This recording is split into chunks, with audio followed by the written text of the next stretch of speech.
аз тамоми занҳо, аз апаҳо хоҳарон хоҳиш мекунам, ки ин наворро тамошо накунанд, зеро ин навор марбути мардҳо мешаванд, ки дар ҳаёт тақрибан 99% мардҳо ба ин чиз гирифтор шудаанд ва мешаванд. яъне ин чиз ҳаром шудан дар хоб. дар мо бисёртар мегӯянд, ки шайтонзад аст. ассалому алайкум тамошобинони азиз ва ҳаводорони шабакаи корвони умр.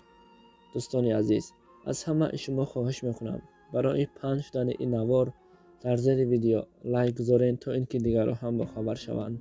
аҷабе нест. бар ҳамаи мо бо шумо маълум аст, бисёре мардҳо дар хоб ҳаром мешаванд, вале яъне ки шайтонзада аст мегӯянд. суоле дар миён омаданаш мумкин аст, ки оё дар хоб зино кунад, бо сабаби ҳамин хоби дидааш ҳаром шавад, гунаҳкор мешавад ва дар рӯзи қиёмат ҷавоби ҳамин зиноашро медиҳад? оё ба номаи аъмолаш зино кардааст гуфта менависанд? ба ин суол чунин ҷавоб аст. аз Али розиаллоҳу анҳу ривояте ҳаст, ки мефармоянд: набӣ салаллоҳу алайҳи васаллам гуфтаанд, ки қалам аз се тоифа боло шудааст. шахсе ки хоб аст то бедор шуданаш, аз кӯдаки хурд то ба балоғат расиданаш, аз девона то боақл шуданаш гуфтаанд. абу довуд ва насаӣ ривоят кардаанд, саҳеҳ аз ҳаким.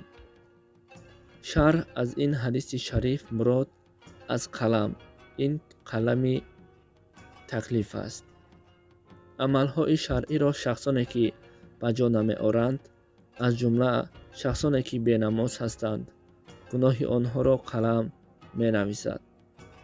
ин қалам аз се тоифа одамон боло шуда, аз тарафи онҳо таклифҳои шариат анҷом нашавад ҳам гуноҳ навишта намешудааст.